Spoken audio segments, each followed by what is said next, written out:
Praise the lord. ప్రభునామం పేరిట అందరికీ శుభాభివందనాలు తెలియజేస్తున్నాము. సాంగ్స్ ఆఫ్ జైన్ ప్రాక్టికల్ టాక్స్కి మీకు అందరికీ స్వాగతం.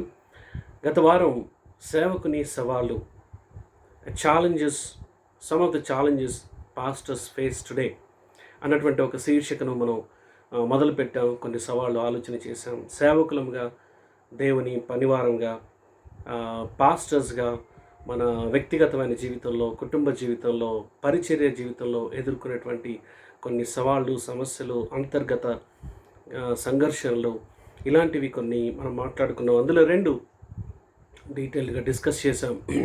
ఒకటి ఒంటరితనం, రెండవది నిరాశ.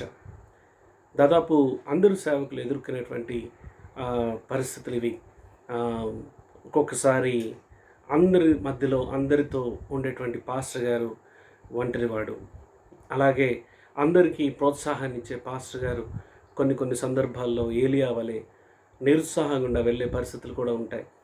సో ఇది చెప్తున్నప్పుడు ఉద్దేశం ఏంటంటే, సేవకులంగా మనల్ని మనం ప్రోత్సహించుకొని మనం ఎదుర్కొనే సవాళ్లకు కొన్ని సమాధానాలు వాక్యంలో నుంచి వెతుక్కుంటూ, అలాగే ఎవరైతే సేవకులు కాకుండా విశ్వాసులుగా ఉన్నారో, మరి మీ సేవకుడిని, మీ పాస్టర్ గారిని మీరు సరిగ్గా అర్థం చేసుకొని, ఆయనకు కూడా ఇలాంటి సంఘర్షణలు ఉంటాయి, ఇలాంటి సవాళ్ళు ఉంటాయి అన్న ఎరుక కలిగిన వారై మరి వారికి చేదోడు వాదుడుగా ఉండి వారికి సహకరించాలన్నది ఈ శీర్షిక యొక్క ప్రధాన ఉద్దేశం. సరే, దాదాపు 10-11 విషయాలు ఎదుర్కొనే సవాళ్ళు అని లిస్ట్ అవుట్ చేయడం జరిగింది. వాటిని మళ్ళొకసారి రిపీట్ చేసి మిగతావన్నీ కూడా, ఆ రెండు తప్పించే మిగతావన్నీ ఈరోజు బ్రీఫ్గా మీ ముందు ఉంచబోతున్నాను.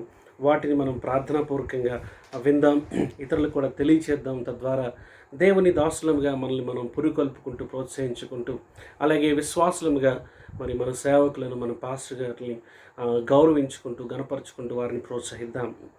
ఒంటరితనం, నిరుత్సాహం.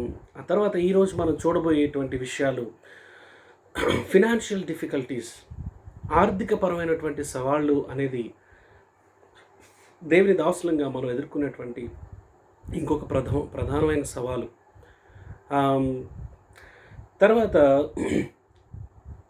ఈ రోజుల్లో కొద్దిమంది లేదంటే ఎక్కువ మంది దేవుని దాసులు, దేవుని సేవకులు ఆయా కారణాలను బట్టి they are really exhausted and frustrated. ఎంతో ఒత్తిడికి లోనైపోయి, పని భారాన్ని బట్టి, ఓవర్లోడ్ని బట్టి, బిజీనెస్ని బట్టి చాలా సొలసి ఉన్నారు. తమకంటూ తాము టైం కేటాయించుకోలేని పరిస్థితిలో ఉండటం కూడా, తద్వారా రకరకాల సమస్యలు అదనంగా కొని తెచ్చుకునేటువంటి పరిస్థితులు కూడా ఈరోజు సేవకులంగా మనం ఎదుర్కొంటున్నాం. ఆ విషయాలు కూడా మనం చూడబోతున్నాం. ఆ తర్వాత imbalance in relation to family life and ministry life. ఒకవైపు పరిచర్య జీవితం, ఇంకొక వైపు కుటుంబ జీవితం.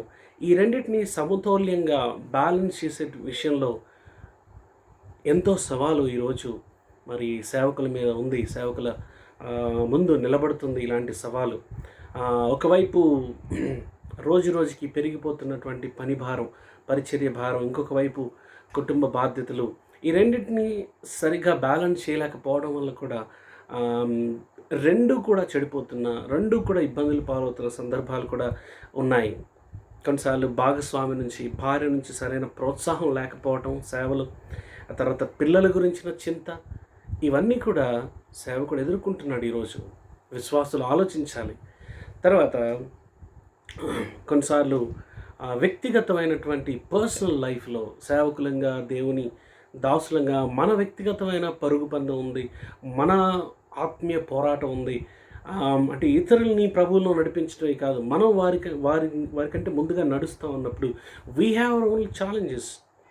కొన్నిసార్లు డిఫీటెడ్ లైఫ్, ఓటమి ఆత్మీయ జీవితంలో, అంతరంగంలో మరి ఒక దిగులు, అంతరంగంలో ఒక తృప్తి లేకపోవడం, ఆత్మీయంగా ఎదగాల్సినంత ఎదగలేకపోతున్నామే, ఆయా పాపాలకి పట్టుబడిపోయామే, తెలియని కొన్ని సీక్రెట్ సెన్స్కి మనం వాటిని దాచిపెట్టుకొని ఎవరికి చెప్పుకోలేక సతమతం అయిపోయేటువంటి పరిస్థితుల్లో ఉన్నామే అన్నటువంటి బాధ కూడా, సవాలు కూడా సేవకుల మధ్యలో, దేవుని దాసుల మధ్యలో ఉంది.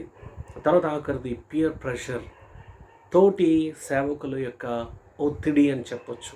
పియర్ గ్రూప్ అంటే అదే వయసు లేకపోతే అదే గుంపుకి, అదే ప్రొఫెషన్కి సంబంధించిన వారి ద్వారా మన మీద పడేటువంటి ఒత్తిడి, దాన్ని పియర్ ప్రెషర్ అంటారు. సేవకులకు కూడా మనం కూడా దానికి మినహాయింపేం కాదు. ఇతరులు వారి యొక్క వ్యవహార శైలి, లేకపోతే వారి యొక్క ఎదుగుదల, లేకపోతే వారి పతనం మన మీద తెలిసి తెలియకుండా ప్రభావం పడుతూ ఉంటుంది. ఆ పియర్ ప్రెషర్ అనేది కూడా మనకు ఒక సవాలుగా దాపురించింది. కాబట్టి వీటన్నిటిని చాలా క్లుప్తంగా ఒక 4-5 అంశాలుగా గ్రూప్ చేసి మనం ఈరోజు మాట్లాడుకోబోతున్నాం. ఒక వచనం చదువుదాం. ఇప్పుడు ఫినాన్షియల్ డిఫికల్టీస్ అన్నది దాని గురించి ఆలోచన చేసే ముందు లూకాసు వార్త 16వ అధ్యాయం, లూకాసు వార్త 16వ అధ్యాయం 13వ వచనం. Luke's gospel chapter 16 verse 13. Luke's gospel chapter 16 verse 13, 13వ వచనం. ఏ సేవకుడును ఇద్దరు యజమానులను సేవింపలేడు. వాడు ఒకని ద్వేషించి ఒకని ప్రేమించును, లేక ఒకని అనుసరించి ఒకని తృణీకరించును. మీరు దేవునిని సిరిని సేవింపలేరని చెప్పెను. ప్రభువు పలికినటువంటి, బోధించినటువంటి మాటలు ఇవి. మీరు ఇద్దరు యజమానులకు, ఇద్దరు బాసుల కింద ఉండలేరు. ఇద్దరు మాస్టర్స్కి సర్వ్ చేయలేరు. ఒకరిని ద్వేషించి ఇంకొకరిని ప్రేమించాలి, లేకపోతే ఒకరిని అనుసరించి ఇంకొకరిని తృణీకరించాలి. అంతేగాని ఇద్దరిని మెయింటైన్ చేద్దాం, ఇద్దరిని బ్యాలెన్స్ చేద్దాం అంటే అవ్వదు. కాబట్టి మీరు దేవుని సిరిని, God and money or God and mammon. చాలాసార్లు ఇద్దరు యజమానులు అంటే దేవుడు సాతాను అన్నట్టు అనుకుంటూ ఉంటాం. సాతాను నేరుగా సాతానులాగా వస్తే మనం వెంటనే భయపడిపోయో, లేకపోతే గుర్తుపట్టో, ఎదిరించటం, లేకపోతే ప్రభు దగ్గరికి పారిపోయి రావడం చేస్తాం. కానీ దేవుడు సిరి అని వచ్చినప్పుడు వాటి రెండింటికి ఇంత వైరుధ్యం ఉందా? దేవుణ్ణి సేవిస్తే సిరిని సేవించలేమంట, సిరిని సేవిస్తే దేవుణ్ణి సేవించలేమంట. చాలా బలమైన మాట ఇది. సరే, ఈ ఫినాన్షియల్ డిఫికల్టీస్ మనకు ఉన్నప్పుడు దేవుని దాసులంగా చూడండి, మనకి ఇందులో 2 రకాలు ఉంటారు. ఒకటి నీడీ, 2 గ్రీడీ. ఒకటి అక్కర్లో ఉన్నటువంటి దేవుని సేవకులు ఉన్నారు. రెండోది సమృద్ధిగా ఉన్న, ఇంకా కావాలి కావాలి అన్నటువంటి తపనలో ఉన్న గ్రీడీ పాస్టర్స్ కూడా ఉన్నారు. ఈ 2 గుంపులు మనకి కనపడతారు. ఈ రోజుల్లో పాస్టర్లపై, దేవుని సేవకులపై కొన్ని అపవాదులు ఉన్నాయి. దేవుని సేవకులుగా మరి పబ్లిక్లో ఉన్నటువంటి టాక్ని మనం అంగీకరించాల్సిన పని ఉంది, అంగీకరించాల్సిన అవసరం ఉంది. పాస్టర్స్ పై ఉన్న అపవాదులు ఏంటి? అది కేవలం సంఘస్థులు, విశ్వాసుల మధ్యలోనే కాదు, విశ్వాసేతరులు, అన్బిలీవర్స్ మధ్యలో కూడా, అంటే ఇంకా లోకస్తుల మధ్యలో కూడా పాస్టర్లపై ఉన్న అపవాదులు కొన్ని ఉన్నాయి. వాటిలో ప్రధానమైనది, వీళ్ళంతా డబ్బు పిచ్చోళ్ళు అండి, మనీ మైండెడ్ అండి.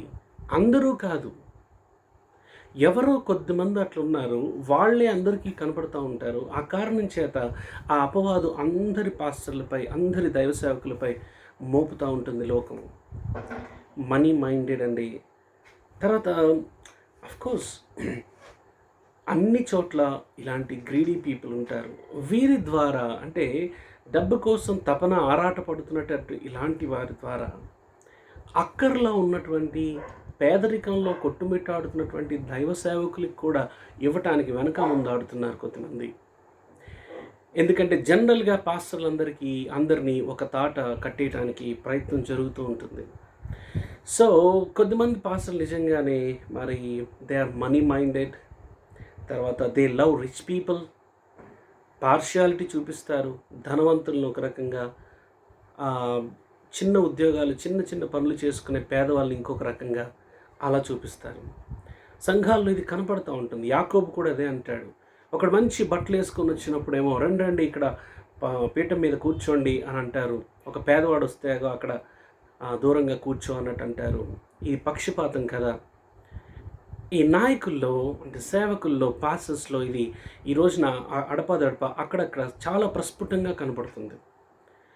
ఒక బాగా మంచి ఉద్యోగస్తుడు ఒక పిల్లల్ని ట్రీట్ చేసే విధానం ఒక రకంగా ఉంటుంది. ఒక సాదాసీదా పని చేసుకొని ఆ వ్యక్తి యొక్క, ఆ బిలీవర్ యొక్క పిల్లల్ని ట్రీట్ చేసే విధానం ఒకటి ఉంటుంది. వీళ్ళకి చెప్పే పనులు ఒక రకంగా ఉంటాయి, వాళ్ళకి చెప్పే పనులు ఒక రకంగా ఉంటాయి. కాబట్టి ఇలాంటి పక్షపాత ధోరణి కలిగినటువంటి కొద్ది మంది వల్ల చాలామంది సేవకులు సహృదయంతో త్యాగసహితంగా చేసే సేవకు కూడా నిందలు అడపదడప పడుతున్నాయి. సరే, ఇప్పుడు కొన్నిసార్లు సేవకులంగా మనము కొన్ని పరీక్షలు గుండా వెళ్ళాల్సి ఉంటుంది. నేను కూడా ఉద్యోగం చేసుకుంటూ పరిచర్య చేసిన ఈ గత 2.5 సంవత్సరాలుగా సేవలో ఉన్నప్పుడు చిన్న చితక అనుభవాలు గుండా ప్రభు తీసుకొని వచ్చాడు. మీరు సుదీర్ఘమైన సేవా జీవితం ఉంది కాబట్టి మీరు అనేక పరీక్షలు గుండా వచ్చి ఉంటారు.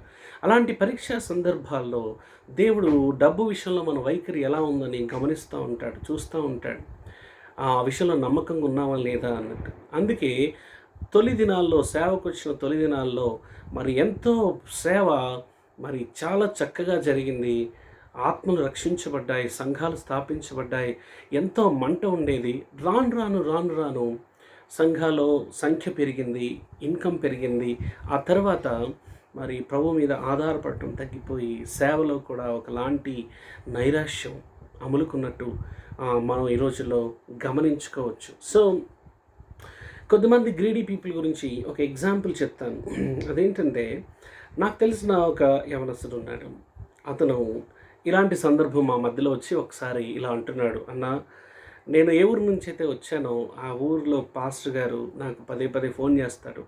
ఇంటికి వెళ్ళినా కూడా అడుగుతాడు, ఎప్పుడూ నిష్ఠూరంగానే, నీ గురించి ఎంత ప్రార్థన చేసావు, నీ ఉద్యోగం గురించి, మీ పేరెంట్స్ గురించి ఎంత ప్రార్థన చేసావు, మాకేమి ఏమి ఇవ్వలేదు, కృతజ్ఞత భావం లేదు అన్నట్టు ఇండైరెక్ట్గా డైరెక్ట్గా ఇలా అంటూ ఉంటాడంట. అయితే ఈ కుర్రాడు ఏం చెప్పాడంటే, అన్న, వాళ్ళకి ఏం తక్కువ లేదన్న, నాకు వచ్చేటువంటి జీవితంలో నేను ఖచ్చితంగా ప్రభువుకి ఇస్తాను, దేవుని సేవకి ఇస్తాను. అయితే మరి అక్కడ చూస్తే ఈ పాస్టర్ గారికి ఏం తక్కువ లేదు, చాలా చక్కగా ఉన్నారు, వాళ్ళ పిల్లలు ఎంత గ్రాండ్ స్టైల్లో ఉన్నారు, పెద్ద కాస్ట్లీ ఫోన్స్, బైక్స్, కార్స్, వాళ్ళంతా రిచ్గా ఉంటారు, వాళ్ళకి ఏం అక్కరుందన్న, మరి పలానా చోట ఇంకా చాలా నీడీ పీపుల్ ఉన్నారు, అక్కడ ఇవ్వాలి కదా అని అంటాడు. నేను చెప్పాను, ఎస్, నీకు దేవుడు మంచి ఆలోచన ఇచ్చాడు, వివేచన ఇచ్చాడు, గుడ్. చూడండి, అక్కడ పాస్టర్ గారు అన్నీ ఉన్నా కూడా ఇంకా ఏదో ఇవ్వాలి అన్నటువంటి ఒత్తిడి చేయటం ఉంది, చూసారా? ఇదిగో మనందరి మీద ఇలాంటి అపవాదులు పడటానికి ఇలాంటి వారు కారణం అనమాట. సో ప్రభు వైపు చూద్దాం. అలాగే కొన్నిసార్లు దేవుని సేవకులంగా విజిటింగ్ చేయటం చాలా ఒక ప్రాముఖ్యమైన పని దేవుని సేవకుడిగా. అంటే వాళ్ళని వెళ్ళి దర్శించటం, పరామర్శించటం, అలా కలిసినప్పుడు వాళ్ళని ప్రోత్సహించటం, ఆదరించటం, హెచ్చరించటం, దిద్దుబాటు చేయటం, ఇవన్నీ కూడా విజిటింగ్ అప్పుడు పర్సనల్గా ఆ వ్యక్తితోనూ ఆ కుటుంబంతోనూ మనం గడుపుతాం. సో ఇదొక మంచి అవకాశం. కానీ రాను విజిటింగ్ అనగానే ఎలా అయిపోయిందంటే, అది మనీ కలెక్ట్ చేసుకోవడానికి కొద్దిమంది గురించి అలా విన్నప్పుడు చాలా బాధ అనిపిస్తుంది. The purpose of visiting is not collecting the gifts. The purpose of visiting to visit the people so that we can come to know their condition. వారి యొక్క ఆత్మీయ స్థితి ఎలా ఉన్నది అని గ్రహించుకోవడానికి విజిటింగ్ని చక్కగా ఉపయోగించుకోవచ్చు. ఒక పర్సనల్ రిలేషన్షిప్ డెవలప్ చేసుకోవడానికి అది చక్కగా వాడుకోవచ్చు. అందుకే కొద్దిమంది విశ్వాసులు పాస్టర్ గారు వస్తున్నారంటే ఏదో ఒకటి ఇవ్వాలి అన్న తపనలో కొన్నిసార్లు అప్పు చేసి కూడా ఇస్తున్నారు. ఎస్, మన దగ్గర ఉన్నప్పుడు చక్కగా ఇస్తాం, గణపరుస్తాం. కాకపోతే పాస్టర్ గారు వచ్చేది కేవలము కాసేపు ఉండి 4 మాటలు చెప్పి డబ్బులు తీసుకుని వెళ్ళటానికి కాదు. అలాగే కొద్దిమంది బయలుదేరిన కారణాన్ని బట్టి అందరి మీద ఈ అపవాదు పడుతూ ఉందన్నమాట. నాకు ఒక సేవకుడన్నా ఇలా చెప్పాడు. ఓకే, ఆయన నాతో క్లోజ్గా ఉంటాడు. ఆయన మరొక సేవకుడు, వీళ్ళిద్దరు ఫ్రెండ్స్. ఒకసారి ఆయన హైదరాబాద్ వచ్చినప్పుడు, హైదరాబాద్లో సేవ పరిచర్య చేస్తున్నటువంటి తన తోటి సేవకుని కలిసినప్పుడు వాళ్ళిద్దరు ఇలా మాట్లాడుకుంటున్నారంట. ఆ సంగతి ఈయనే చెప్పాడు నాకు. ఏంటి అన్న, ఎలా ఉంది కలెక్షన్, బాగానే నడుస్తుందా అని అడిగితే, అంతా బాగానే ఉందన్న, బాగానే కవర్ చేస్తున్నాను, కారు ఒకటి కొనుక్కోవడానికి ప్లాన్ చేస్తున్నాను, దగ్గర 70-80% కవర్ అయింది, ఇంకా బాగా విజిటింగ్ చేస్తున్నాను, తొందరలో టార్గెట్ పూర్తవుతుంది. టార్గెట్ పూర్తవుతుంది అన్న. ఇట్లా ఉంటాయన్న మా మధ్యలో సంగతులు. అంటే నేను సేవకు వచ్చిన కొత్తలో మా ఇద్దరి మధ్యలో చనువును బట్టి చెప్పాడు. అంటే చూసారా, కొద్దిమంది భావన ఇలా ఉండటం వల్ల ప్రజల్లో చులకనైపోతున్నాం, తేలికైపోతున్నాం. ఎంతో భారభరితంగా సేవా పరిచర్య చేసే కొద్దిమంది ఇలాంటి అపవాదులకి లోనవుతున్నారు. అలాగే విశ్వాసులకి కూడా నా వినతి ఏంటంటే, అందరినీ ఒక గొడుగు కిందికి తేవద్దు. జెన్యూన్‌గా కష్టపడి ప్రభువుని బట్టి పరిచర్య చేస్తున్నటువంటి సేవకులు, పాస్టర్స్ ఎంతోమంది ఉన్నారు. మీరు వారిని గుర్తించి, వారిని గౌరవించి, వారి అక్కరలు తీర్చాలి. దయచేసి పాస్టర్ గారిని, దేవుని సేవకుడిని భిక్షగాళ్ళ చూడకండి. అక్కడికి ఏదో మీరే పోషించేస్తున్నారు, నేను ఇవ్వకపోతే ఏంటి ఇతగాడి పరిస్థితి. నేను కొంతమంది సంఘంలో నాయకులు అలాంటి బిహేవియర్ చూస్తూ ఉంటాం. మేమే పోషిస్తున్నాం అన్నట్టుగా. నో. దేవుని చేత పిలువబడిన వారు God is taking care of them. వారికి ఇచ్చేటువంటి కృప, ఆధిక్యత విశ్వాసులుగా మనకిచ్చినప్పుడు దాన్ని మనం ఉపయోగించుకోవడం మన బాధ్యత. అంతేకాని పాస్టర్ గారిని భిక్షగాళ్ళగా చూడకండి. అలాగే విశ్వాసులకు కూడా ఒక చిన్న జబ్బు ఉంది. అదేంటంటే, పెద్ద సేవకుడికి పెద్ద కానుక, చిన్న సేవకుడికి చిన్న కానుక. ఐ డోంట్ నో, ఇది లోకపరమైనటువంటి అభిప్రాయం. లోకంలో ఏదైనా ఒక ఫంక్షన్కి ఒక పెద్ద స్టార్ని పిలిచారనుకోండి, ఒక ఎమ్మెల్యేని పిలిచారు, లేకపోతే ఒక ఓపెనింగ్ సెరమనీకి ఒక స్టార్ హీరోని పిలిస్తే పెద్ద మొత్తంలో ఇవ్వాలి. ఒక చిన్న స్థాయి స్టార్ని పిలిస్తే చిన్న మొత్తం ఇస్తారు. అని అలాంటి నియమే విశ్వాసుల్లో పనిచేస్తున్నట్టు చాలా యవనస్తుగా ఉన్నప్పుడు అది నేను నోటీస్ చేశాను. కారులో వచ్చిన వారికి ఏమో పెద్ద కట్టలు, సైకిల్ మీద వచ్చిన వారికి చిన్నది. ప్రియులారా, ఆలోచన చేద్దాం. అక్కర ఎవరికి ఉందో వారికి ఇద్దాం. ఆల్రెడీ సమృద్ధిలో ఉన్నాడు, పొంగి పొర్లుతుంది ధనం, అక్కడ ఇవ్వాల్సిన పని లేదు. వచ్చారు కాబట్టి గౌరవపరంగా కొంత ఇవ్వచ్చు, కానీ పేదరికంలో ఉన్నవారికి కదా మన కష్టార్జితం వెళ్ళాల్సింది. Okay, right. ఆ తర్వాత మనల్ని పిలిచినటువంటి దేవుడు, ఈ పనికి పెట్టుకున్నటువంటి ప్రభు, ఆయనే మనల్ని పోషించాలి. ఎలాగైతే ఒక కంపెనీ మనల్ని ఉద్యోగంలోకి తీసుకుంటే, మనం పని చేస్తూ ఉంటే మన పనికి తగిన జీతం కంపెనీ ఇస్తుందో, అలానే ప్రభు పని కాబట్టి ప్రభువే మనకి జీతం ఇవ్వాలి, ప్రభువే పోషించాలి. అది ఆయన బాధ్యత.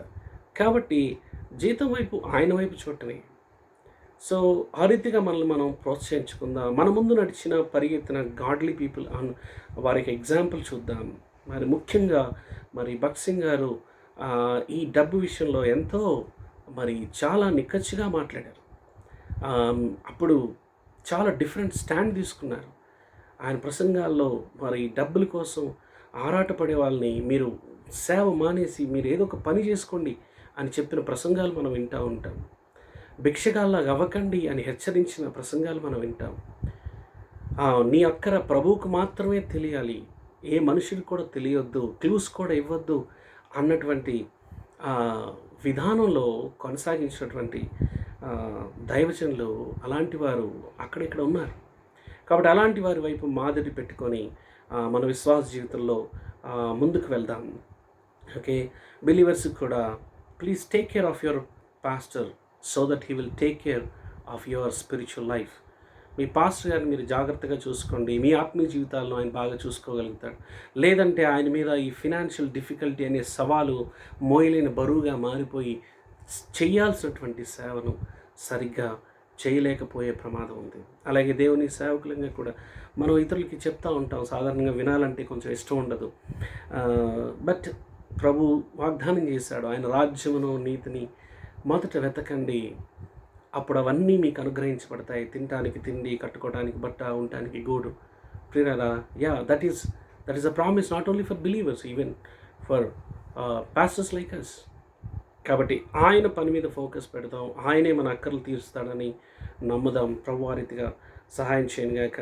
ఆ తర్వాత అదర్ విషయం ఏంటంటే, ఇంకొక పెను సవాల్ ఏంటంటే, ఎగ్జాస్టెడ్ అండ్ ఫ్రస్ట్రేటెడ్. చాలా ఎగ్జాస్టెడ్ అంటే బాగా అలసి సొమ్మసిల్లినటువంటి పరిస్థితి. దీనికి రకరకాల కారణాలు ఉన్నాయి. కొన్నిసార్లు బాగా బిజీ అయిపోవడం, కొన్నిసార్లు ఓవర్లోడ్ అయిపోవడం. ఈరోజు దైవ సేవకులు they are totally engage with lot of commitments. ఎంతో పని భారం వారి మీద ఉంది.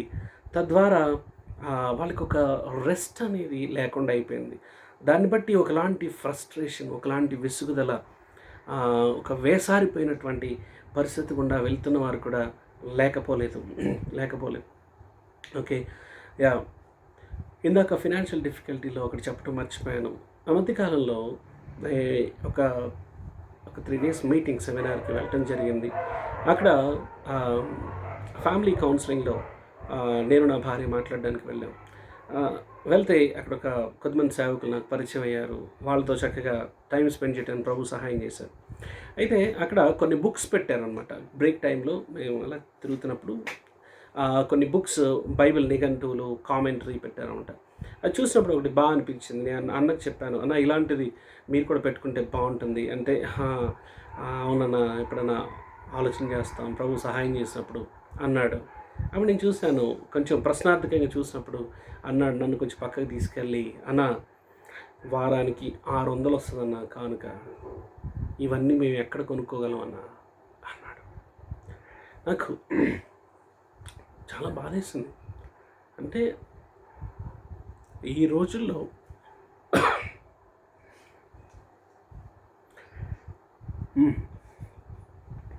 అంత కష్టంగా పనిచేస్తున్నవారు ఉన్నారు.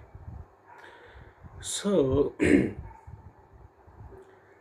ఒకవైపు ఇట్లాంటి పేదరికం గుండా వెళ్తున్న వారు కొద్దిమంది ఉంటే, ఇంకోవైపు అన్ని వైభవాలు అనుభవిస్తూ మునిగి తేలుతున్న వారు కూడా ఉన్నారు. సో యా, విశ్వాసులకు కూడా కొంత ఆలోచన చేసి ఎవరికి మన సహాయం అందాలో వారికి అందిస్తే బాగుంటుంది.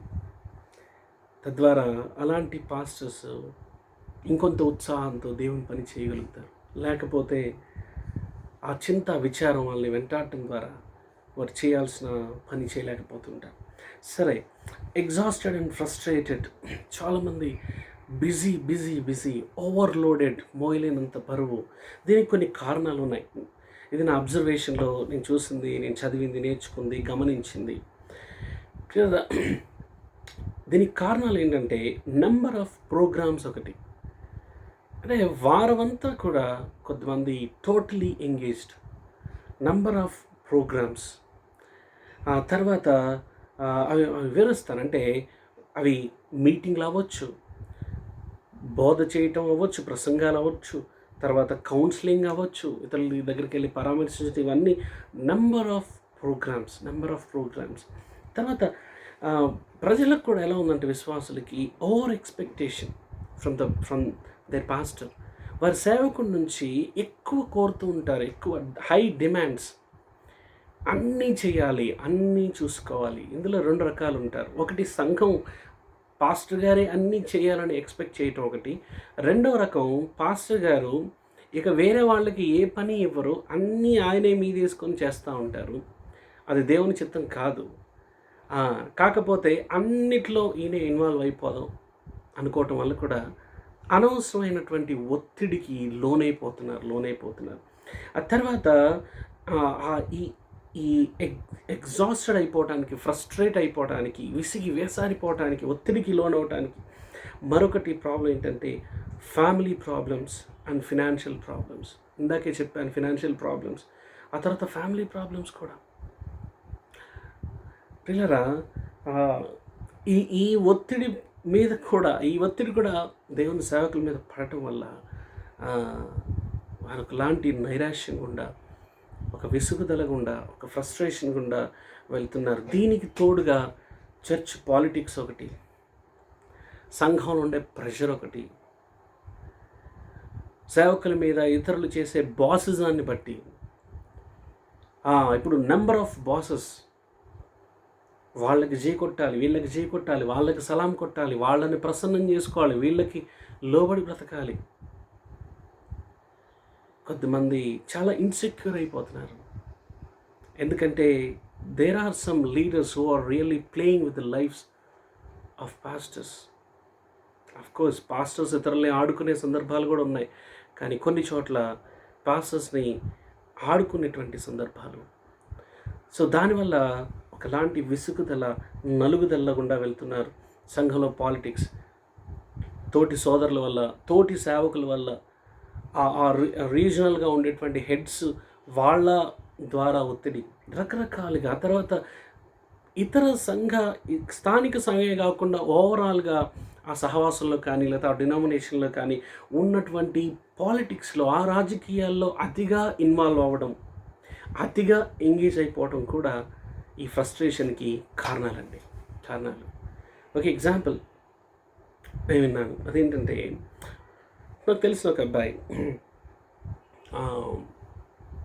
సిటీలోనే ఒక సంఘానికి వెళ్తూ ఉంటాడు. తను నాకు బాగా పరిచయం. అడిగాను, ఎట్లా ఉందబ్బా, ఎలా ఉంది స్పిరిచువల్ లైఫ్ అని ఒక సందర్భంలో అడిగితే, పర్లేదని అట్లా వెళ్తుంది. సంఘానికి వెళ్తున్నావు అని అడిగాను. వెళ్తున్నానన్న. మరి ఎట్లా ఉంది, ఫాలోఅప్ చేస్తున్నారా, మంచి పాస్టరల్ కేర్ ఉందా అని అడిగితే, మా పాస్టర్ గారు చాలా బిజీ అన్నాడు. మా సేవకుడన్న చాలా బిజీ. అదేంటబ్బా అంటే, ఆయన ఎప్పుడో కానీ ఉండరు మా దగ్గర, ఆయన తిరుగుతూ ఉంటారు. ముఖ్యంగా ఆయన పలానా వ్యక్తికి ఆ సహవాసం నుండి చాలా ఒక బిగ్ షాట్కి రైట్ హ్యాండ్ కాబట్టి ఆయన ఈ పాలిటిక్స్లో చాలా బిజీగా ఉంటాడు. ఇది చర్చ్ రిలేటెడ్ రిలీజియస్ పాలిటిక్స్లో. చూడండి, దేవుడు నమ్మి అతనికి ఒక సంఘాన్ని, మందను అప్పచెప్పినప్పుడు ఆ పాస్టర్ గారు పాలిటిక్స్లో ఓవర్ ఇన్వాల్వ్ అయిపోయి ఎవరికో రైట్ హ్యాండ్గా ఉండి అలా జరిగిస్తూ ఇక్కడ స్థానిక సంఘాన్ని, మందని వదిలేసి బలహీనపరిచేటువంటి సందర్భం. ఇవన్నీ కూడా ఏదో ఒక రోజు ఒక ఫ్రస్ట్రేషన్కి, ఒక ఎగ్జాస్ట్ ఆ స్టేట్కి మనల్ని తీసుకుని వెళ్ళే ప్రమాదం ఉంది. వాస్తవానికి ఇలా దీనివల్ల చాలా దుష్ప్రయోజనాలు ఉన్నాయి. ఇలాగా తీరిక లేకపోవడం, బిజీ అయిపోవడం, ఓవర్లోడ్ అయిపోవడం. నేను చాలా సంవత్సరాల కిందట సాక్షి పేపర్లో ఆదివారం పూట ఒక క్రిస్టియన్ ఆర్టికల్ వస్తుంది. అది చదివాను. చాలా సంవత్సరాలు అయింది, ప్రాబ్లీ 8-9 years దాటిపోయింది. అయితే ఒక మాట నేను మర్చిపోలేను అందులో చదివింది. అది దేవునితో వ్యక్తిగతమైన సమయం, సహవాసం, దాని ప్రాముఖ్యతను రాశాడు. రాసి ఏమన్నాడంటే, ఈ రోజుల్లో చాలామంది దేవునితో టైం గడపట్లేదు, బిజీ అయిపోయారు, పరిచర్యలో, మినిస్ట్రీలో, డిఫరెంట్ ఎంగేజ్మెంట్స్లో చాలా బిజీ అయిపోయారు అని రాస్తూ ఒక మాట అన్నాడు. ఏమంటే, పెట్రోల్ కొట్టించుకోవటానికి కూడా తీరిక లేనంతగా పరిగెత్తే కారు ఎక్కడో చోట ఆగక తప్పదు. మళ్ళీ చెప్పమంటారా? పెట్రోల్ కొట్టించుకోవటానికి కూడా తీరిక లేకుండా పరిగెత్తే కారు ఎక్కడో ఓ చోట ఆగక తప్పదన్నాడు. ప్రియులారా, ఇదిగో ఇదే ఫ్రస్ట్రేషన్, ఇదే విసిగి వేసారిపోవడం. బళ్ళు ఆగిపోయాయి, ముందుకు సాగట్లేదు, పనిలో ఫలితం లేదు, ఆత్మతృప్తి లేదు. ఈరోజు కొద్దిమంది ఇలాగా ఉంటుందే వాళ్ళ మనసులో, అసలు నేను ఎందుకు పిలువబడ్డాను, ఏం చేస్తున్నాను, నన్ను పిలిచింది ఎవరు, నేను ఎవరికి సేవ చేస్తున్నాను? ఇలాంటి ప్రశ్న మీలో కూడా ఉందేమో. అసలు దేవుడు నన్ను ఎందుకు పిలిచాడు, నేనేం చేస్తున్నాను, అసలు ఇప్పుడు నన్ను పిలిచింది ఎవరు, నేను సేవించేది ఎవరిని? ఇలాంటి ప్రశ్నలు ఉన్నాయేమో. ప్రియులారా, మనకి లూకాసు వార్త 10వ అధ్యాయంలో మరియా, మార్తలు కనపడతారు. లూకాసు వార్త 10వ అధ్యాయంలో అక్కడ మార్త కూడా ఇలాగా బిజీ బాడీ, చాలా బిజీగా ఉంది, లోకల్లో ఏం తిరగట్లేదు, దేవుని కోసమే పని చేస్తూ ఉంది. 40వ వచనం, మార్త విస్తారమైన పని పెట్టుకున్న చేత తొందరపడి, ఇదిగో ఇలాంటి తొందరపాటు వచ్చి ఆయన యొద్దకు వచ్చి, ప్రభువా, నేను ఒంటరిగా పని చేయుటకు నా సహోదరి నన్ను విడిచిపెట్టినందున నీకు చింత లేదా? నాకు సహాయం చేయమని ఆమెతో చెప్పుమనెను. మార్త మాటలో ఆ ఫ్రస్ట్రేషన్ కనబడుతుందా? ఒకలాంటి విసుగుదల కనబడుతుందా? ప్రభువా, ఏంటి నేను ఎంత కష్టపడుతున్నాను, నా సహోదరికి చెప్పవాను, నాకు సహాయపడి, నీకు కొంచెం కూడా చింత లేదా, వర్రీ లేదా? అసలు ప్రభు మీదే కంప్లైనింగ్గా మాట్లాడుతున్నట్టు అనిపిస్తుంది, ఒత్తిడి గుండా వెళ్తుంది. ప్రభు ఏమనొచ్చు, మనమైతే అమ్మ ఇల్లమ్మ, నిజంగా నువ్వు కూర్చున్నావు ఎందుకు, అక్కడికి వెళ్ళి సహాయం చేయ అక్కకి ఎంత ఇంపార్టెంట్ పరిచర్య అని మనం అంతా మేము. కానీ ప్రభు ఏమన్నాడు తెలుసా? అందుకు ప్రభు, మార్తా మార్తా, నీవు అనేకమైన పనులను గురించి విచారం కలిగి ఉన్నావమ్మా, తొందరపడుచున్నావు, కానీ అవసరమైంది ఒక్కటే.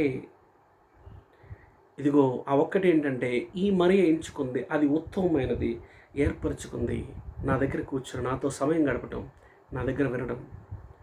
ప్రియులారా, ఐ థింక్ దేవుని దాసులంగా we need to learn this. సేవకు వచ్చిన తొలి దినాల్లో, సేవ కొద్దిగా ఉన్నటువంటి రోజుల్లో దేవునితో ఎంతో సమయం గడిపాం.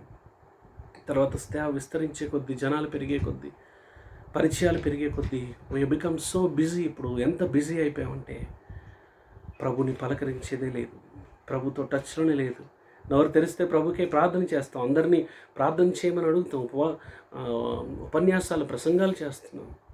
కాకపోతే ఆ రియల్ ఇంటిమేట్ రిలేషన్షిప్, ప్రభుతో సన్నిహితమైన సంబంధాన్ని పోగొట్టుకున్నాం. ఆ కారణం చేతనే ఇలాంటి నిరాశ, నైరాశ్యం, విసుగుదల మనం చూస్తూ ఉన్నాం. మరి దీనికి ఏంటి సొల్యూషన్? ప్రభు ఇప్పుడే చెప్పాడు, ఆయన దగ్గరికి రావడం. మళ్ళీ ఐ థింక్ కొంత బ్రేక్ అవసరమేమో మనకి. కొన్ని మనం సరిగ్గా బ్యాలెన్స్ చేసుకోలేమో అనిపిస్తుంది. ఉదాహరణకు, అన్నీ మనమే చేయాల్స్తే ఎలా చేయగలుగుతాం? అపోస్తుల కార్యం 6వ అధ్యాయంలో ఒక సందర్భం మనం చూస్తాం. అక్కడ గ్రీకు భాష మాట్లాడే విధవరాండ్రకి, హిబ్రీ మాట్లాడే విధవరాండ్రకి మధ్యలో కొంత సణుగు పుట్టింది భోజనం పంచిపెట్టే దగ్గర. అప్పుడు అపోస్తులు ఏం చేశారు?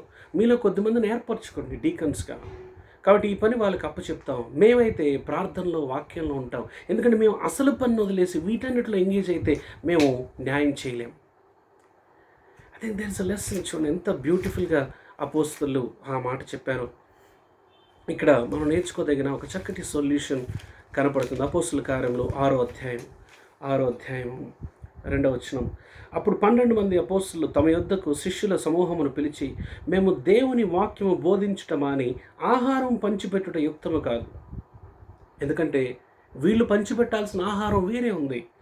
కాబట్టి సహోదరులారా, ఆత్మతోనూ జ్ఞానముతోనూ నిండుకొని మంచి పేరు పొందిన 7 మనుషులను మీలో ఏర్పరచుకునండి. మేము వారిని ఈ పనికి నియమితము. అయితే మేము ప్రార్థన యందును వాక్య పరిచర్య యందును ఎడతెగక యుందుమని చెప్పిరి.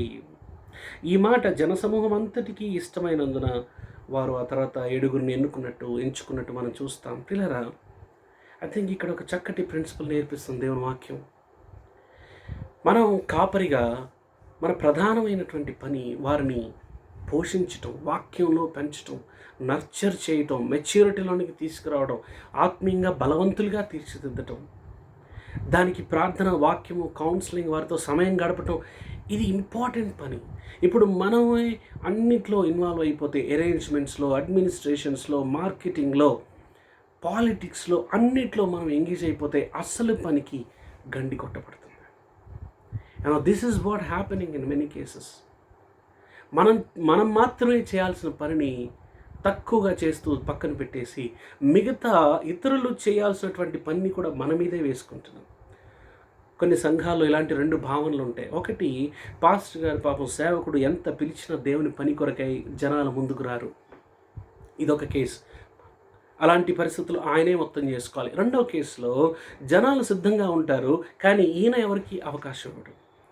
ఒక సేవకుడు నాతో ఇలా అన్నాడు, అన్నా మీరు ఇన్ని ఎంగేజ్మెంట్స్, ప్రసంగాలు కష్టం అవుతుంది కదా, మరి వాక్య పరిచర్యలో వరం కలిగిన వారిని మీరు చూడండి, ప్రోత్సహించండి, తర్ఫీదు ఇవ్వండి, వాళ్ళని వాడుకోండి అంటే, ఇక్కడ కష్టం అన్నా, ఇదిగో ఇక్కడ ఉన్న వాళ్ళకి మనం వాక్యం నేర్పించి వాళ్ళకి అవకాశం ఇస్తే రేపొద్దున నువ్వు మాకు అవసరం లేదని మనల్ని పంపించేస్తారు, అందుకే వేరే వాళ్ళకి అవకాశం ఇవ్వటం అంత క్షేమం కాదు అన్నాడు. బిత్తరపోయాను అన్నమాట.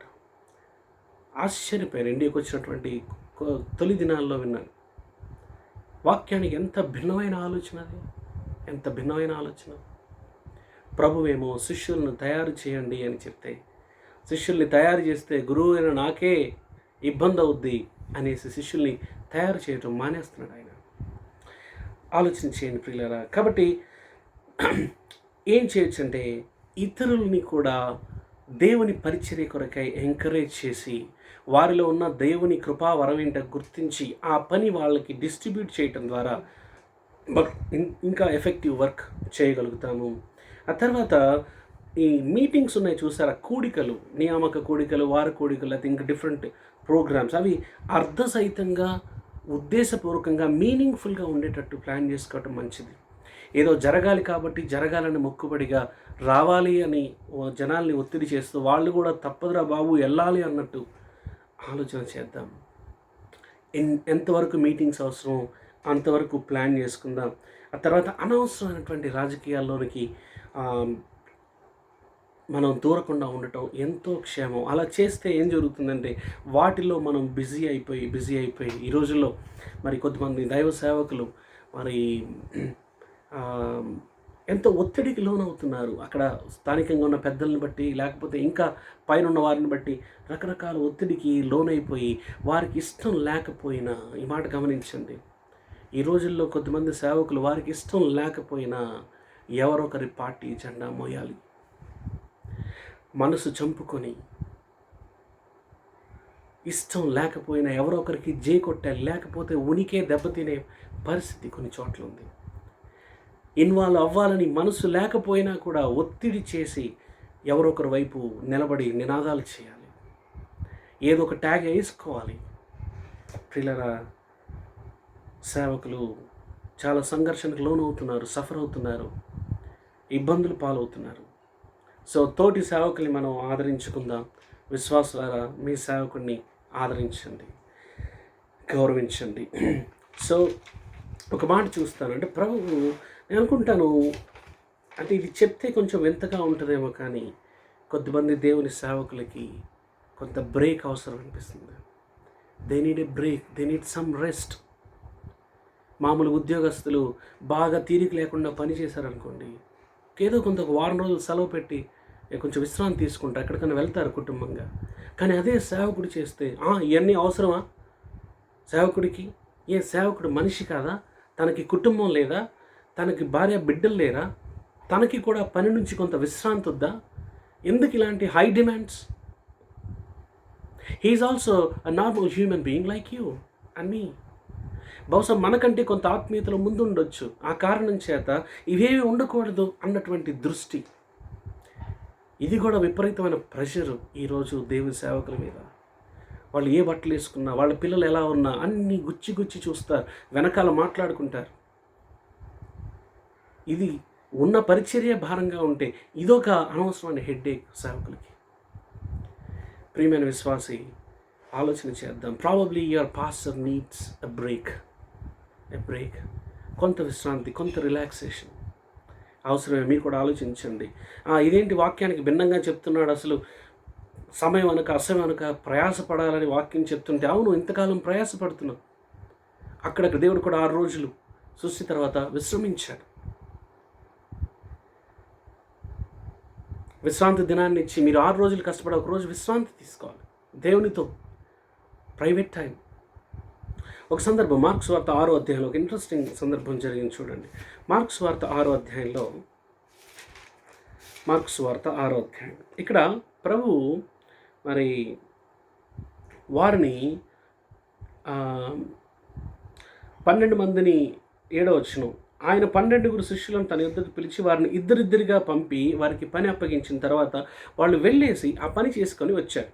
వచ్చిన తర్వాత 30-31 వచనాలు చూడండి. అంతటా అపోస్తులు యేసు వద్దకు వచ్చి తాము చేసినవన్నీ బోధించినవన్నీ ఆయనకు తెలియజేసి, వాళ్ళు ఎంత కష్టపడ్డారు అవన్నీ చక్కగా ప్రభుకి రిపోర్ట్ చేస్తున్నారు. ఎంత బాగుందో ఇది.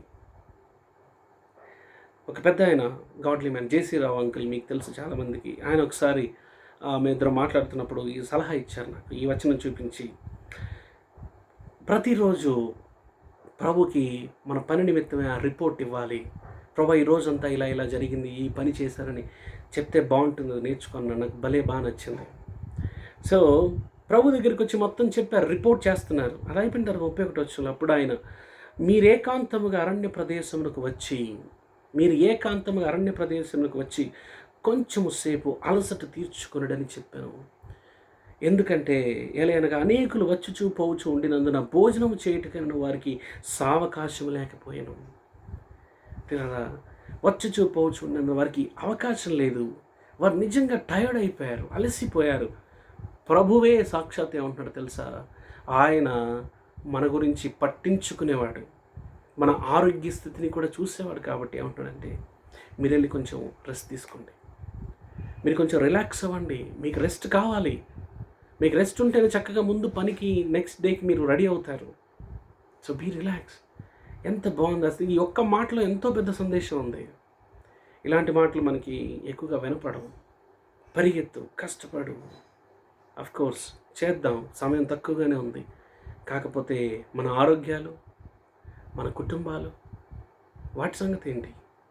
ఇక పరిచర్యలోనే సమయం అంతా మనం కేటాయించినప్పుడు కుటుంబ పరిస్థితి ఏంటి? ప్రియులరా, దానికి వద్దాం. ఆ తర్వాత నేను మీ ముందు ఉంచాలనుకున్న ఇంకొక అంశం ఏంటంటే ఇంబ్యాలెన్స్. ఫ్యామిలీకి, పరిచర్యకు తగిన సమయం ఎలాగ బ్యాలెన్స్ చేయాలో తెలియకపోవడం. ఆ కారణం చేత ఒకవైపు భార్య నుంచి సహకారం లేదు, పిల్లల నుంచి సహకారం లేదు, పిల్లలేమో మాట వినని పరిస్థితి. ఇలాంటివి ఉన్నాయి. ఈ మాట గుర్తుపెట్టుకోండి ప్రియులరా, నాతోటి దేవుని సేవకులరా, మనకి పరిచర్య ఇచ్చిన దేవుడు మనకి కుటుంబాన్ని కూడా ఇచ్చాడు. మనల్ని కాపరిగా ఉండటానికి పిలిచిన దేవుడు, మనకి సేవనిచ్చినటువంటి దేవుడే మనకి కుటుంబాలని కూడా ఇచ్చాడు. మనము సంఘానికి కాపరిగా ఉన్నాము. అట్ ద సేమ్ టైం ఆ సంఘంలో సభ్యులైన ఆ సేవకుని యొక్క భార్యకు, తన బిడ్డలకు కూడా కాపరి ఆయన.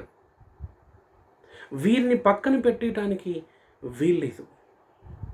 గత కొన్ని సంవత్సరాలుగా జరుగుతూ వస్తున్న నష్టం ఏంటంటే, దేవుని సేవకులుగా మనకి కుటుంబాలకి టైం లేదు. We are so busy. పొద్దున వెళ్తాం, రాత్రి ఎప్పుడో ఆలస్యంగా వస్తాం.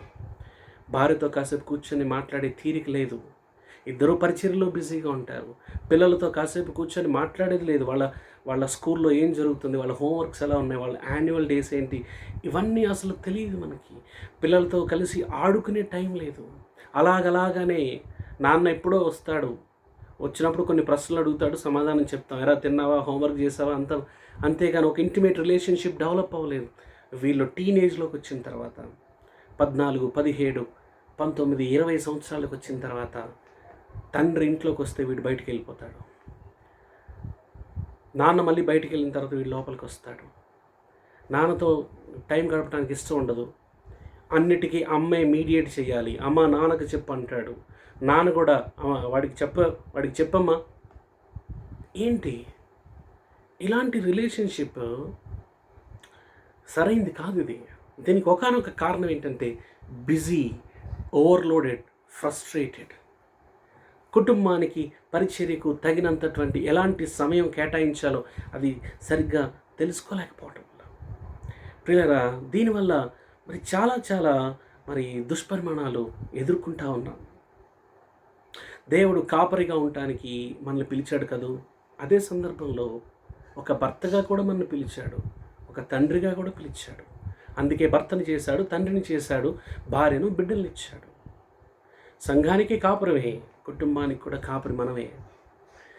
పిల్లరా, అందుకే నూతన నిబంధనకు వచ్చేసరికి కుటుంబ జీవితాన్ని గురించి చాలా ఇంపార్టెంట్ ఎంఫసిజం చేశారు.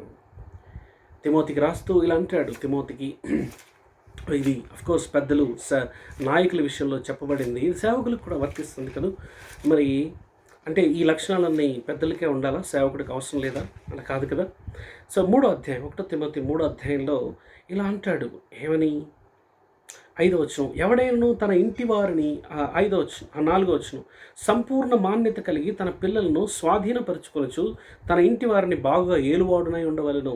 ఎవడైనా తన ఇంటి వారిని ఏలనేరకపోయిన అతడు దేవుని సంఘమును ఎలాగూ పాలించును? కుటుంబాన్ని ఏలలేకపోతే సంఘాన్ని ఏలలేము అని దేవుని వాక్యం అంటుంది. ఇక్కడ ఫిట్ కాకపోతే అక్కడ ఫిట్ కాలేము. ఇది మన ముందున్న పెద్ద సవాలు. ఈరోజు దురదృష్టవశాత్తు చాలా జంటల్లో భార్యాభర్తలకు, అటు సంఘస్థులైతే ఏంటి, విశ్వాసులైతే ఏంటి, సేవకులైతే ఏంటి, మినహాయింపు కాదు, సరైన సఖ్యత లేదు, సమాధానం లేదు, నెమ్మది లేదు. వారి మధ్యలో వాక్యానికి సంబంధించిన వాక్యానుగుణమైన జీవితం లేదు. ఏదో మొక్కుబడిగా అలా సాగేస్తున్నారు. ఇంట్లో దెబ్బలాడుకునే మందిరానికి వచ్చి రొట్టె కూడా విరిచేవాళ్ళు ఉన్నారు. ఇంట్లో దెబ్బలాడుకునే భార్యాభర్తతో సమాధానం లేకుండా పులిపీటెక్కి ప్రసంగాలు చేసేవారు ఉన్నారు. ఏంటి దయనీయమైన పరిస్థితి? ప్రభు ఇది ఆశించట్లేదు. ఆ మధ్యలో ఒక అన్న చెప్పాడు 3 ఏళ్ల కిందట, మంచి సీనియర్ గాడ్ సర్వెంట్ అన్న, ఫ్యామిలీ రిలేషన్షిప్ గురించి మరి దేవుడు మాకు ఇచ్చిన భారాన్ని బట్టి అన్న దగ్గర ప్రస్తావిస్తే వాళ్ళు కూడా ఆ పరిచయలో దేవుడు వారిని వాడుకుంటున్నాడు.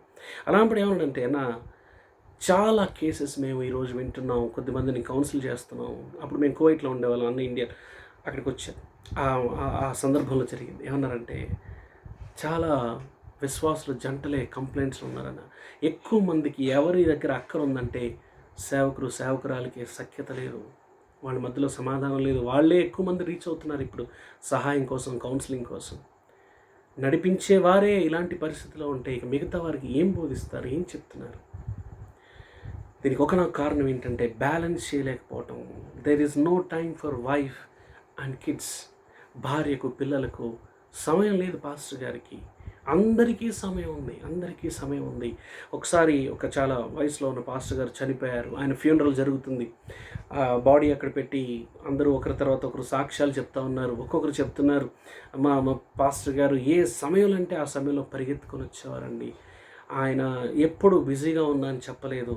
ఆయన వచ్చేవాడు, సమయం కేటాయించేవారు, మాతో కూర్చునేవారు, మాతో ఎంతో సమయం గడిపేవారు. ఇలా చెప్తున్నప్పుడు ఆల్రెడీ బాధలో ఉన్నటువంటి ఆ సేవకురాలు ముసుగేసుకొని తలదించుకొని అనుకుంటుందంట, వాళ్ళకి కేటాయించిన సమయంలో కొంత నాకు కేటాయిస్తే నా జీవితం ఎంత బాగుండేదో. మళ్ళొకసారి చెప్పమంటారా? బయట వారికి కేటాయించిన సమయంలో కొంత నాకు కేటాయించుంటే భారీగా మా కుటుంబ జీవితం ఎంత బాగుండేదో. పిల్లరా, కొద్దిమంది అయితే సమయం లేదు కదా విరుచుకు పడేవారు, కేకలు వేసేవారు. ఆ మధ్యలో చోటికి పరిచర్యకి వెళ్ళిన తర్వాత కొత్తగా పెళ్ళయింది ఆ జంట, సేవకుడు సేవకురాలికి. వాళ్ళని కూర్చోబెట్టి కొంచెం కౌన్సిల్ చేసాం, కొన్ని మాటలు చెప్పాం. చాలా హ్యాపీ, ఎప్పుడు వినలేదన్నా ఇలాంటి విషయాలు, తెలియదన్నారు. అంత బాగుంది. ఆ తర్వాత రోజు ఏదో ఒక సందర్భంలో మరి గట్టిగా కేకలేస్తున్నాడు భార్య మీద, సేవకురాల మీద. ఏమన్నా నేను చెప్పింది చేయాలంటే ఇంకొక మాట అటు ఇటు నువ్వు మాట్లాడడానికి వీల్లేదు. I was surprised. అది ప్రభు పోలిక కాదే, అది ప్రభు రూపం కాదే, అది క్రైస్తవునికి తగినట్టుగా లేదే. ఆవిడ చాలా సౌమ్యంగా చెప్పిన ఈయనకున్న ఆ షార్ట్ టెంపర్, అగ్రెసివ్గా అలాంటి సమాధానం చెప్పడం చూస్తూ ఉండి పిల్లరా. అలాగే కొంతమంది సేవకుల యొక్క ఎదిగినటువంటి పిల్లలు, ముఖ్యంగా మగపిల్లలు ఈరోజు తండ్రికి గౌరవం ఇవ్వట్లేదు, ఎందుకంటే టైం ఇవ్వట్లేదు. ఎందుకంటే వారు చిన్నగా ఉన్నప్పుడు ఈయన గారు వారికి టైం ఇవ్వలేదు, ఇప్పుడు వాళ్ళు ఈయనకు టైం ఇవ్వరు. సో అందుకే డిఫరెంట్ ప్లేసెస్లో మరి వాక్య పరిచర్యకి వెళ్ళినప్పుడు అక్కడ యవనస్తుల గురించి మాట్లాడినప్పుడు మరి సేవకులు కొద్దిమంది విని వాళ్ళు ఏం చేస్తారంటే వచ్చే ముందు చివరికి రూమ్లో వచ్చి, అన్న కొంచెం మా వాడితో మాట్లాడండి, మాట వినట్లేదు, ఎదురు తిరుగుతున్నాడు, గౌరవం ఇవ్వడు. మందిరంలో అంతా బాగుంటాడు, చాలా సౌమ్యంగా ఉంటాడు, అంత పరిచర్లు బిజీగా ఉంటాడు, కానీ ఇంట్లో వచ్చిన తర్వాత మాతో తల్లిని గౌరవించడు, నన్ను గౌరవించడు, ఎదురు మాట్లాడతాడు, లెక్క చేయడు. కొంచెం మీరైనా వాడితో మాట్లాడండి అని చెప్పటం నెంబర్ ఆఫ్ పీపుల్ నాకు తెలుసు. ఆ పిల్లల కాంటాక్ట్స్ నా దగ్గర ఉన్నాయి. నేను అడపదడప వాళ్ళతో మాట్లాడుతూ ఉంటాను. ఎందుకు అనేక మందికి చెప్పే ఈయన పిల్లలకి చెప్పుకోలేకపోతున్నాడు. ఒక కారణం ఏంటంటే పిల్లలు ఇంట్లో అంతా గమనిస్తూ ఉంటారు. నాన్న పులిపేటి మీద ఒకటి, ఇంట్లో ఒకటి అని ఎప్పుడు పిల్లలు ఎదుగుతున్నప్పుడు నోటీస్ చేశారో మనల్ని గౌరవించడం మానేస్తారు. తర్వాత వాళ్ళతో ప్రేమగా కూర్చొని వాళ్ళ మంచిని పొగడని తండ్రి వారి చెడును విమర్శిస్తే వాళ్ళు తీసుకోలేరు. ఈరోజు కన్న బిడ్డల్ని కూడా ప్రశంసించలేని తండ్రులు సేవకుల్లో ఉన్నారండి. వాళ్ళ భుజం మీద చేసి మాట్లాడటం తెలియదు, వాళ్ళతో సరదాగా కాసేపు టైం స్పెండ్ చేయడం తెలియదు, వాళ్ళ బైక్ మీద ఎక్కించుకొని సరదాగా బయటికి వెళ్ళి వాళ్ళకి ఇష్టమైన తినిపించి రావడం తెలియదు, వాళ్ళ ఇష్టమైన ఆట వాళ్ళు చూస్తున్నప్పుడు ఆడుతున్నప్పుడు వాళ్ళతో కలిసి కాసేపు గడపటం తెలియదు. అంత స్ట్రిక్ట్ అనమాట. రైట్, తిన్నావా అన్న question and answers. This is not the relationship between husband and wife or children and their father. ప్రభు దగ్గర నేర్చుకుందాం. ఆయన శిష్యులతో ఏకాంతంగా గడిపాడు, వాళ్ళ మనసులోని సందేహాలను తీర్చాడు, వాళ్ళని ప్రోత్సహించాడు, వాళ్ళ బలహీనతలు దిద్దాడు, తండ్రిగా గొప్ప మాదిరి చూపించాడు. పిల్లరా, అంతేకాదండి, బ్యాలెన్స్ చేయలేకపోవడంలో ఇంకొక ప్రధానమైన సమస్య ఒకటి ఉంది. అది చెప్పనివ్వండి. అదేంటంటే మరి ఈ మధ్యలో నేను తరచుగా వింటా ఉన్నాం. మేము గత 8, 9 సంవత్సరాలుగా నేను నా భార్య కుటుంబ పరిచర్యలో, ఫ్యామిలీ కౌన్సిలింగ్ పరిచర్యలో దేవుడు వాడుకుంటా ఉన్నాడు ఆయన కృపను బట్టి. ఆ అబ్జర్వేషన్‌లోంచి చెప్తున్నటువంటి మాటలు ముగింపులో చూడండి, మన ప్రభు మనకి మన శరీరానికి 3 ప్రాథమికమైన అక్కర్లుంచాడు. ఇవి మీరు జాగ్రత్తగా ఆలకించండి. ఒకటి, తిండి. ఈ శరీరానికి ఆహారం కావాలి. రెండోది, ఈ శరీరానికి నిద్ర కావాలి. మూడోది, కొంచెం వింతగా ఉండొచ్చు, ఈ శరీరానికి సెక్స్ కూడా కావాలి. దేవుడే నియమించాడు అది. ఆదామవ్వలను తయారు చేసినప్పుడు దేవుడే వారిద్దరు ఇలాగా కలయిక కలవాలని ఆశించాడు, అలానే ఆశీర్వదించాడు. సో తినడానికి తిండి, మంచి నిద్ర, కంటి నిండా నిద్ర, ఆ తర్వాత శరీర సౌఖ్యం. స్త్రీకి పురుషుడికి కామన్గా అందరికీ ఇవి ఇచ్చాడు. అయితే ఈ రోజుల్లో మనం బిజీ అయిపోవటం, బ్యాలెన్స్ చేయలేకపోవటం, ఓవర్లోడెడ్ అవటం వల్ల ఏం జరుగుతుందంటే ఆరోగ్యాలు పాడైపోయాయి. సరైన సమయానికి తిండి తినలేకపోతున్నాం, అబ్నార్మల్ ఫుడ్ తీసుకోవడం, సరైన ఆహారం తీసుకోలేకపోవడం వల్ల, సరైన నిద్ర లేకపోవడం వల్ల ఆరోగ్యాలు పాడవుతున్నాయి. చాలామంది సేవకులు అందుకే సిక్ అయిపోయారు. బీపీ, షుగర్లు ఆటోమేటిక్గా వచ్చేస్తున్నాయి. ఇదొకటైతే ఇంకొక సమస్య ఉందండి. చూడండి, తిమోతి కూడా అనారోగ్యంలో ఉన్నప్పుడు పౌలు ఏమి తనకి రాస్తున్నాడు, ఆరోగ్య నిమిత్తం ఇది కూడా చెయ్యి తిమోతి. దైవజనుడు మరొక తోటి దైవజనుడి ఆరోగ్యం మీద పట్టింపు కలిగి ఉన్నాడు, ఆరోగ్యం జాగ్రత్త అని చెప్తున్నాడు. మనం కూడా దేవుని సేవకులంగా ఆరోగ్యం జాగ్రత్త తీసుకుందాం. ఆ తర్వాత అంటే దానికి సరైన మంచి ఆహారం, మంచి నిద్ర ఉండాలి.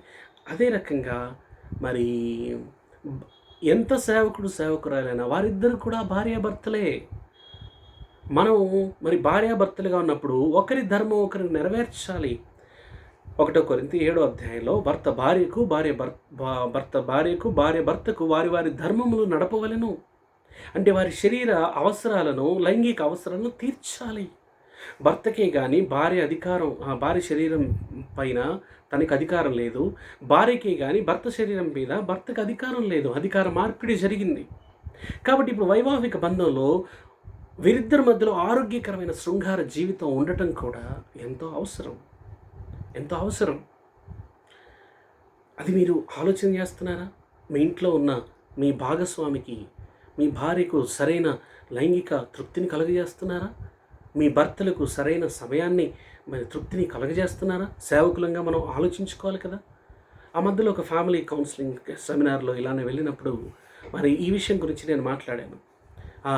ఒక ఆరోగ్యకరమైన జీవితానికి, ఆరోగ్యకరమైన శృంగార జీవితం ఎంత అవసరం అన్న విషయం మాట్లాడుతున్నప్పుడు ఆ రోజు ఈవినింగ్ అయిపోయింది. తర్వాత మరి డిన్నర్ చేసిన తర్వాత కొద్దిమంది ఒకరిద్దరు సేవకులు, ఇంకొక బ్రదరు కలిసి కూర్చొని మేము మాట్లాడుతున్నాం. ఎందుకంటే వాళ్ళు ఇంత ఓపెన్గా మాట్లాడడం ఎప్పుడు వినలేదు అన్నారు. ఇది చాలా అవసరం అన్న, మరి ఇది మాకు బాగా అనిపించింది, ఈ విషయాలు మాకు తెలియదన్న అనేసి ఇట్లా చెప్పుకొని వచ్చి ఒక పాస్టర్ గారు తన మనసులో బాధను ఇలా బయట పెట్టాడు. అవునంటే, అన్న మీరు చెప్పింది కరెక్టే, పిల్లలు పుట్టి కొంచెం పెద్ద అయిన తర్వాత మరి భార్య దగ్గర రానివ్వట్లేదన్న అన్నాడు. 45-50 సంవత్సరాలు ఉండేటువంటి వయసున్న సేవకుడు. తను అలా ఆశించినప్పుడు ఆవిడ తిరస్కరించడం, పైగా ఇలా అంటుందంట, పిల్లలు పుట్టేసిన తర్వాత కూడా ఏంటి ఇంకా ఆపిచ్చి అంటే, అదేంటమ్మా నేను శరీరంలో ఉన్నాను కదా, నేను మగాన్ని కదా అని ఆయన మాటల్లోనే సుమా అంటే ఆవిడొక బాణం లాంటి మాట వదిలిందని ఆశ్చర్యపోయాను. ఏమంటుంటుందంటే, మరి ఎందుకు అవన్నీ ఆశ కోరిక పుట్టినప్పుడు నువ్వు చంపుకోవాలి, మరి భగత్ గారు ఎలాగా నిగ్రహించుకున్నారు, దానికి దీనికి ఏమైనా సంబంధం ఉందా, ఏం మాట్లాడుతున్నారు? అంత కనీస ఆలోచన లేని సేవకురాళ్ళు ఉన్నారు, స్త్రీలు ఉన్నారు. ఎంత శోచనీయం. ఆ 3 days సెమినార్ తర్వాత ఇంకొక పాస్టర్ గారు కలిసి నాతో ఇలా అన్నాడు, కళ్ళ నిండా నీళ్ళు పెట్టుకుంటూ, అన్న మేము విన్నటువంటి 3 రోజుల్లో విన్న విషయాలు 20 ఏళ్ల కిందట మాకు తెలుసుంటే మా కుటుంబాలు వేరేలా ఉండేటివి, మా బిడ్డల పరిస్థితి వేరేలా ఉండేది అన్నాడు.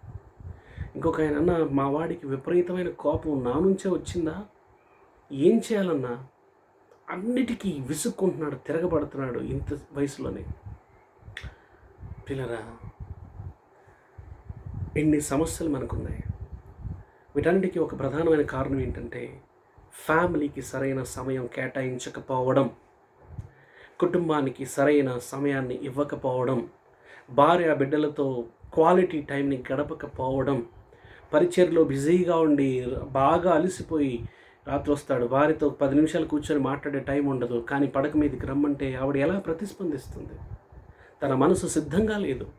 ఇంట్లో పరిచర్య చేత ఆవిడ ఒత్తిడికి లోనైపోతుంది. సో ఇలాంటి విషయాలు ఇంకెన్నో మాట్లాడుకోవచ్చు. బట్ ఈ విషయాలు గుర్తుపెట్టుకొని ఈ సవాళ్ళను అధిగమించడానికి ప్రయత్నం చేద్దాం. ప్రభు కృపను అడుగుదాం. దేవుడు ఖచ్చితంగా సహాయం చేస్తాడు. దేవుడు ఆ రీతిగా మీకు అందరికీ మనకందరికీ సహాయం చేయను గాక. Thank you. God bless you.